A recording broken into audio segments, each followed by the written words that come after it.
Hello everyone, welcome to Cosmos UGC classes. सभी साथियों का, सभी विद्यार्थियों का कॉस्मोस यूजीसी क्लासेज में हार्दिक स्वागत है, हार्दिक अभिनंदन है। जुड़े रहिए कॉस्मोस यूजीसी क्लासेज के साथ में और आनंद लीजिए यूजीसी नेट के लिए संपूर्ण जो है भूगोल का कोर्स, साथ में फर्स्ट पेपर के प्रीवियस ईयर के जो क्वेश्चंस है उनका निशुल्क है, जो फायदा उठाइए। बढ़िया शानदार तरीके से आपके लिए क्लास रखी गई है, निशुल्क क्लास रखी गई है, उत्तम क्लास है जो रखी गई है। और साथ में यूजीसी नेट में जो एग्जामिनर की पसंदीदा जगह है जहां से क्वेश्चन पुटअप होते हैं, आपको स्मार्ट स्टडी भी यहाँ पे बताई जा रही है कि कौन सा क्वेश्चन कहाँ से पुटअप होना है, कौन सा क्वेश्चन कहाँ से उठाया जाता है और किस क्वेश्चन के आने की संभावना है। आपको हर एक एंगल से यहाँ पे है जो टॉपिक बढ़िया शानदार तरीके से क्लियर करवाया जा रहा है। तो मेरे प्यारे साथियों, कॉस्मोस यूजीसी क्लासेज को के साथ में जुड़े रहिए, अपने फ्रेंड्स के साथ में शेयर कीजिए ताकि वो भी लोग हैं इस लॉकडाउन की स्थिति में निःशुल्क शिक्षा है उसका जो है आनंद ले सके। सिर्फ कॉस्मोस यूजीसी क्लासेज का ध्येय यही है कि आपको निःशुल्क शिक्षा है जो प्रोवाइड करवाई जाए, और वो निःशुल्क शिक्षा की जो अपनी कड़ी है वो लगातार चल रही है। तकरीबन एक मंथ अपन को हो गया है इस कड़ी को जारी रखे हुए। जब तक आपकी एग्जाम है नहीं होती तब तक है आपको है निःशुल्क रूप से बढ़िया शानदार तरीके से आपको हर यूनिट करवाई जाएगी। जैसे ही एग्जाम नजदीक आ जाएगी आपको फिर क्रैश कोर्स करवाया जाएगा, स्मार्ट रूप से आपको है वो टॉपिक्स तैयार करवाए जाएंगे जहां से क्वेश्चन पूछने की संभावना है बढ़िया शानदार रूप से रहती है। साथ में ही आपको हर कंपटीशन एग्जाम के लिए जो महत्वपूर्ण है एनसीईआरटी, जैसा कि आपको सुना है कि एनसीईआरटी से सीधा क्वेश्चन पुटअप होता है, तो आपको है जल्दी आने वाले समय में आपके लिए महाघोषणा होगी।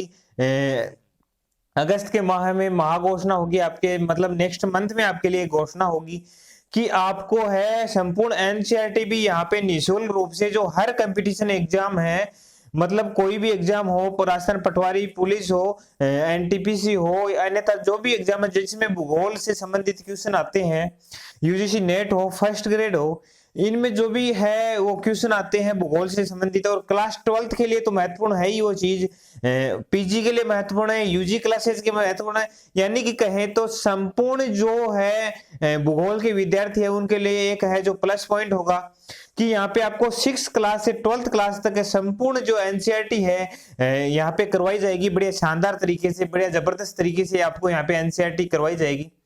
तो साथियों, आज का इस धमाकेदार सेशन की शुरुआत करने से पहले चाहूंगा कि एक बार सभी साथी थम्स अप कर देंगे, वीडियो को थम्स अप कर दो भाई सभी शानदार रूप से, धमाकेदार रूप से, और एक बार सभी ग्रुप्स में शेयर कर दो फ्रेंड्स के बीच में। तो हम चर्चा कर रहे थे भौगोलिक चिंतन। भौगोलिक चिंतन में हमने यूनानी पढ़ लिया, रोमन पढ़ लिया, अरब भूगोलवेत्ता पढ़ लिया, अंधकार युग के बाद में पुनर्जागरण काल पड़ा, और उसके बाद में अपन चर्चा कर रहे थे आधुनिक भूगोल का शास्त्रीय काल या आधुनिक भूगोल। उसमें हमने अध्ययन किया हमबोल्ट महोदय का अध्ययन हम कर रहे थे। तो उसका है अपने जीवनी पढ़ी, उसके जो यंत्र थे 48 प्रकार के, उसमें से 6-7 यंत्र भी जो मुख्य थे वो पढ़े हैं। साथ में उनके ग्रंथ पढ़े, राइनलैंड बेसाल्ट का शोध पत्र उसने वार्नर के सानिध्य में लिखा था, फिर भूमध्य के क्षेत्रों का वर्णन उसने किया था, प्रकृति दिग्दर्शन लिखा था उसने। साथ में कॉस्मोस महत्वपूर्ण जो है ग्रंथ उसका, वो भी उसका भी अपन ने अध्ययन किया था। साथ में और भी काफी है ग्रंथों की अपन ने है यहाँ पे चर्चा कर ली थी। फिर इसकी दूसरी कड़ी में हमने शुरुआत की थी जो यात्राएं हैं, हम्बोल्ट की जो यात्राएं हैं उसके बारे में। तो यात्राओं में हमने है हम्बोल्ट की जो इटली है, यूरोप की यात्राएं पढ़ ली, दक्षिणी अमेरिका की जो यात्रा है उनका अध्ययन कर लिया। आज हम जो ये अध्ययन करने वाले हैं साइबेरिया की यात्रा। साइबेरिया रूस में पड़ता है, और रूस की जो है साइबेरिया क्षेत्र है उसकी जो है यात्रा है उसका आज अपन अध्ययन करने वाले हैं। तो आइए साथियों शुरुआत करते हैं इस धमाकेदार सेशन की है अपनी जो यात्राएं हैं साइबेरिया की, जो हम्बोल्ट ने यात्रा की थी उसमें क्या क्या अन्वेषण खोजें की, क्या क्या उनका योगदान मिलता है। बात आती है 1829 की। 1829 में रूस के जार यानी रूस के शासक ने उसे पिट्सबर्ग है जो लौह इस्पात उद्योग, जब आप उद्योग धंधे पढ़ोगे, खनिज संसाधन पढ़ोगे तो वहां पे पिट्सबर्ग है आपको नाम देखने को मिलेगा, खनिज संसाधन है वहां पे।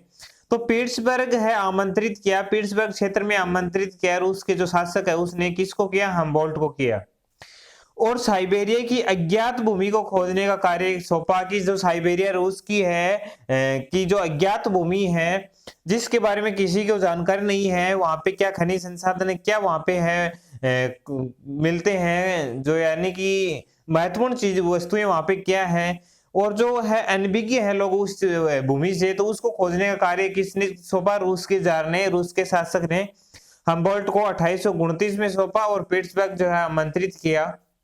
चर्चा करते हैं नेक्स्ट।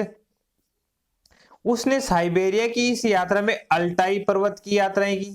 जब उसने साइबेरिया की यात्रा की थी, जैसा कि पता है कि है दक्षिण अमेरिका की यात्रा के लिए गया था, तो उसने एंडीज की यात्रा की, इटली या यूरोप की यात्रा उसने की थी, तो उसने आल्प्स पर्वत की यात्रा की। तो यहाँ पे साइबेरिया की यात्रा में उसने है अल्टाई पर्वत की है जो यात्राएं उसने की थी। इस यात्रा के दौरान उसे स्टेपीज घास की तुलना, जो स्टेपीज घास मिलते हैं कहाँ पे? यूरोप में, यूरेशिया में जो स्टेपीज घास के मैदान मिलते हैं, यूरोप और एशिया के बीच में जो स्टेपीज घास के मैदान मिलते हैं, उसकी तुलना दक्षिणी अमेरिका के लानोस घास के मैदानों से की है। दक्षिण अमेरिका की जब यात्रा है मैंने आपको पढ़ाई थी, याद होगा लास्ट क्लास में जब हमने चर्चा की थी, तो मैंने बताया था कि यहाँ पे लानोस घास है उसके मैदानों का भ्रमण किया। अब उस मैदानों के साथ में उसने स्टेपीज है साइबेरिया गया, साइबेरिया में जो स्टेपीज घास के मैदान है साइबेरिया क्षेत्र में, तो उसकी तुलना, दोनों की कंपैरिजन कर दी, उसकी तुलना कर दी कि है स्टेपीज कैसे हैं और लानोस घास है कैसे हैं।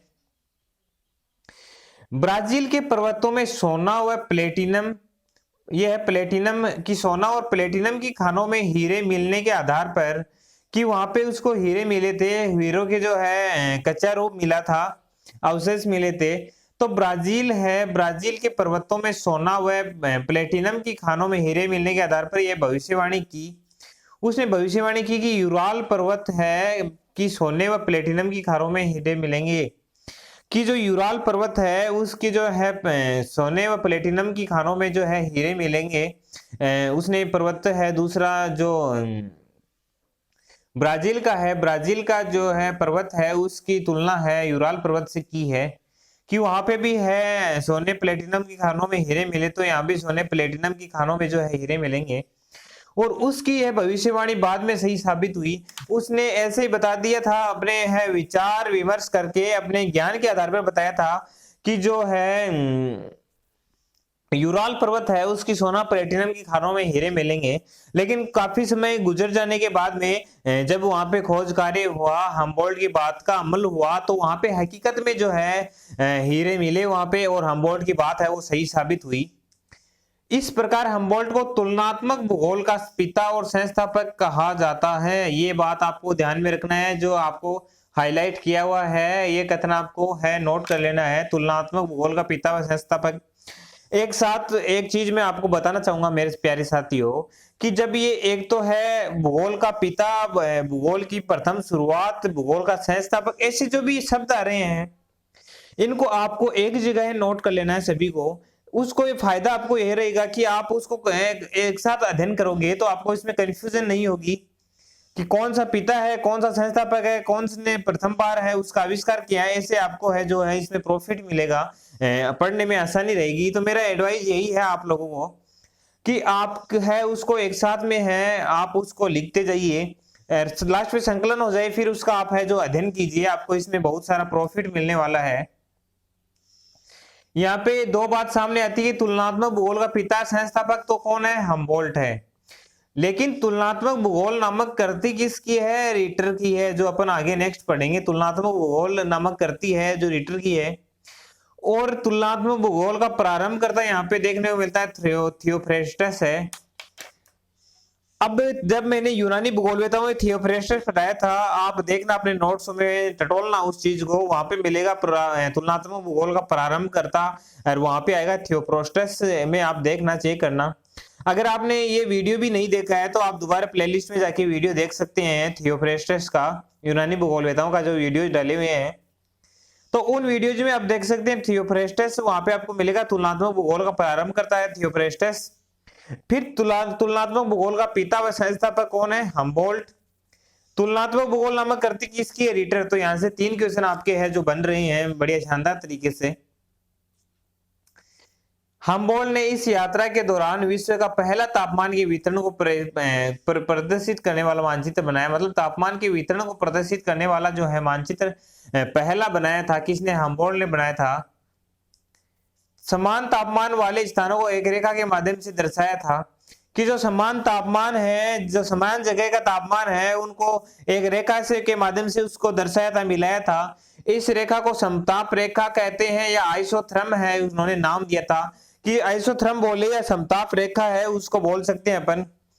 अब आपको समताप रेखा, समताप रेखा, सम लवणीय रेखा, सम घनत्व रेखा, जो इत्यादि जो रेखाएं हैं ये आपको काफी सारी मिलेंगी। तो मैं आपको एक सेशन रखूंगा, उसमें आपको एक साथ ये प्रोवाइड करवा दूं, क्योंकि यहाँ से क्वेश्चन बनने की संभावना रहती है।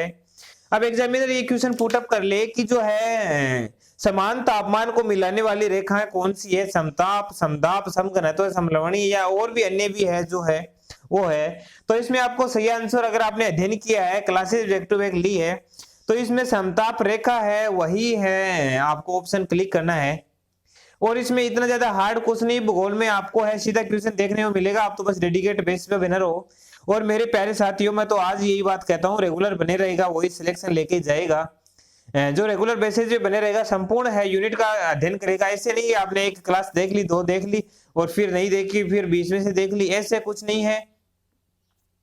यकीनन मानता हूं कि जो शुरुआत की क्लासेज है उसमें गुणवत्ता थोड़ी लो है और आज आपके पास प्रॉपर्ली नहीं पहुंच पा रही है, लेकिन भविष्य में जब टाइम मिलेगा तो उन क्लासेज को दोबारा रिकॉर्ड की जाएगी शानदार तरीके से, प्रॉपर्ली रूप से आपकी वो समस्या सोल्व हो जाएगी। और वैसे भी मैंने है ट्रिक फॉर्मूला जो है, टिप्स फॉर्मूला है, 1:4 फॉर्मूला है, इसके माध्यम से है कोई कसर छोटी नहीं है आपको समझाने में, यूनानी, रोमन, अरब, गोलवेता। तो आपको वहां से वो क्लियर कर लेना है हर चीज। और जो अपने साथी हैं और भी है अन्य चैनलों पे जो भटक रहे हैं, उनको है संपूर्ण है यूनिट एक साथ नहीं मिल रही है, उनको आप जरूर बताइए, क्योंकि है इसमें आपका है ये है कि आप उनके शुभ चिंतक बनोगे, कि उनको आप एडवाइस दोगे कि उस चैनल पे आपको संपूर्ण है जो पढ़ने को मिलेगा, संपूर्ण यूनिट क्रमबद्ध रूप से पढ़ने को मिलेगी, बीच में कोई टॉपिक मिस नहीं होगा। तो उनके लिए प्रॉफिट है, आपके लिए प्रॉफिट है, तो प्रॉफिट पे काम करना है अपन को, लॉस पे नहीं करना है। ठीक है मेरे प्यारे साथियों, तो आगे चर्चा करते हैं। इस यात्रा के दौरान उसने तापमान और वायुदाब की सूचना एकत्रित कर यह बताया कि एक ही अक्षांश पर तापमान में परिवर्तन समुद्र से आंतरिक भाग में जाने पे होता है। समुद्र से है आंतरिक भाग, स्थल भाग में जाने पर तापमान और दाब में जो परिवर्तन होगा। अब और ताप और दाब में विपरीत संबंध है, जहां पे तापमान उच्च मिलेगा वहां पे वायुदाब है कम मिलेगा, जहां पे वायुदाब है उच्च मिलेगा वहां पे तापमान कम मिलेगा।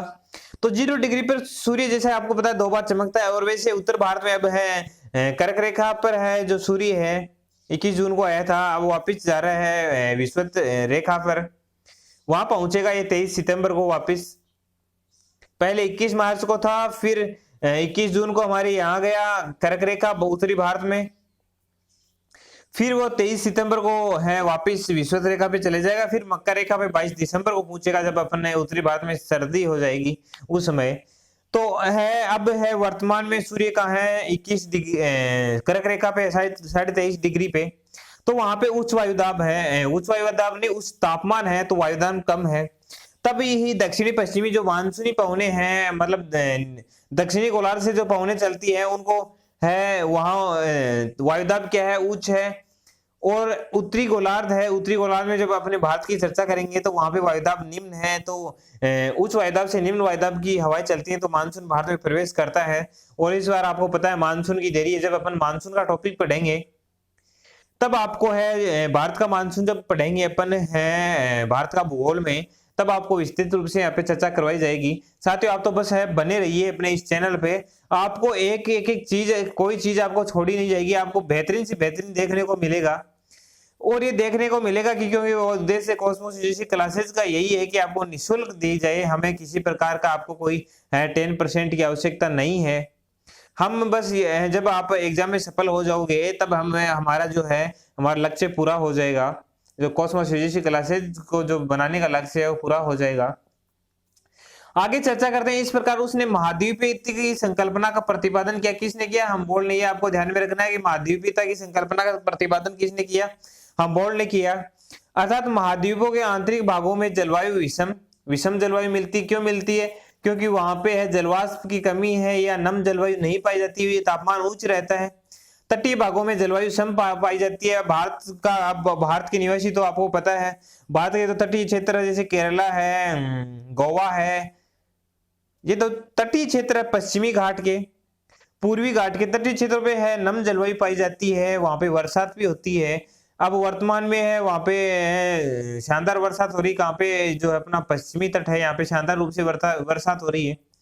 जबकि शीतकाल में है अपने पूर्वी तट में है, तमिलनाडु में है जो है लौटता हुआ मानसून बरसात करेगा, तो वहां को है वहां के जो है क्षेत्र को नम कर देगा, नम जलवायु कर देगा, जलवायु सम पाई जाती है तटीय क्षेत्रों में।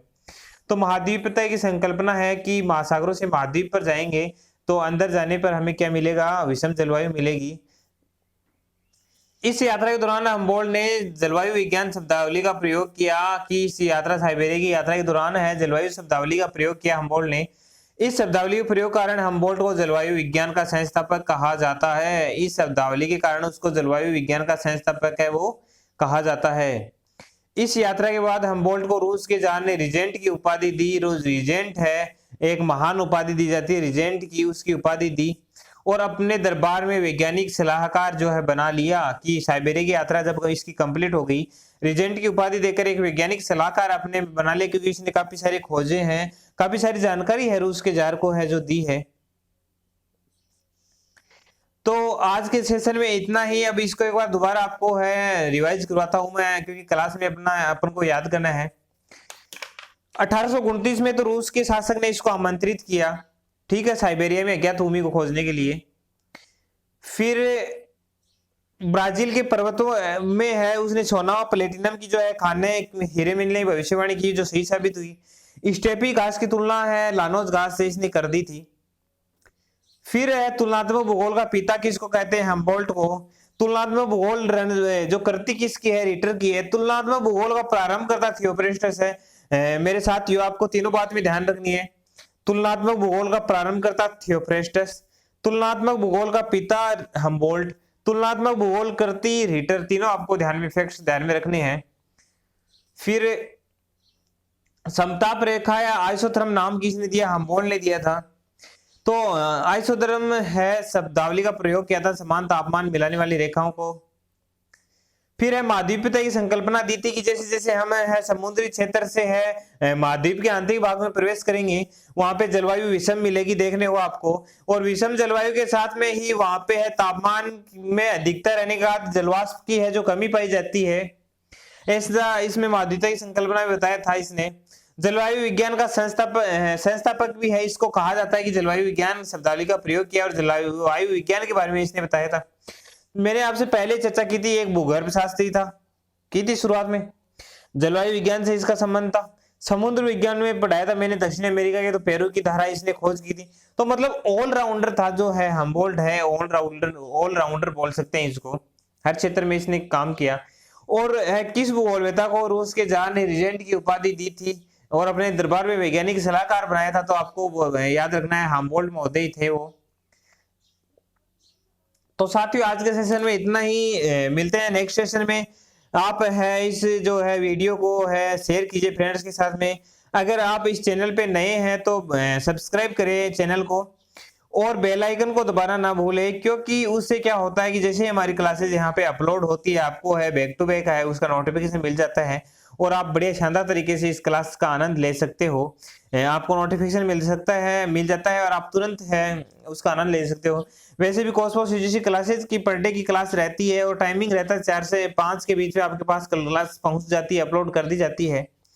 और जो अधिक आपको जानकारी अगर लेनी हो तो टेलीग्राम चैनल से जुड़े, उसका नाम है t.me/cosmos UGC क्लासेज के नाम से अपना टेलीग्राम चैनल भी है, और कॉस्मोस UGC क्लासेज जैसे कि आपको पता है यूट्यूब चैनल है ही। और साथियों आपको है जल्द ही एनसीईआरटी यहाँ पे देखने को मिलेगी, संपूर्ण एनसीईआरटी आपको कहीं भी नहीं देखने को मिलेगी। यूट्यूब के इतिहास में 6 से 12 है, पहली बार आपको संपूर्ण जो एनसीईआरटी है आपको यहाँ पे है अवेलेबल करवाई जाएगी। मेरे द्वारा आपको संपूर्ण एनसीईआरटी यहाँ पे पढ़ाई जाएगी, आपको एक एक फैक्ट है उसका बताया जाएगा, क्वेश्चन सोल्व करवाए जाएंगे और क्रैश कोर्स अपन रखेंगे। मतलब करने को अपने पास बहुत कुछ है, बस आप तो डेडिकेट बेसिस पे रेगुलर बेसिस पे है यहाँ पे बने रहिए, आपको बस यहाँ से प्रॉफिट ही प्रॉफिट होने वाला है। मैं मेरे एक्सपीरियंस के आधार पे आपको है जो स्मार्ट स्टडी करवा रहा हूँ, मुझे पता है कि हम कहाँ चल रहे हैं। अगर आपने थॉट पहले पढ़ी है या आपने कहीं गाइड है बुक्स में पढ़ी है तो आपको पता है जो मेरे ये फैक्ट्स हैं यह आपने प्रीवियस ईयर क्वेश्चन पढ़े हैं तो आपको 100% यकीनन विश्वास है कि ये फैक्ट्स हैं, बहुत काम आने वाले हैं आपके। एक एक जो चीज है ये यहाँ पे है इंपॉर्टेंस रखती है, एक एक जो कथन है इंपॉर्टेंस रखता है।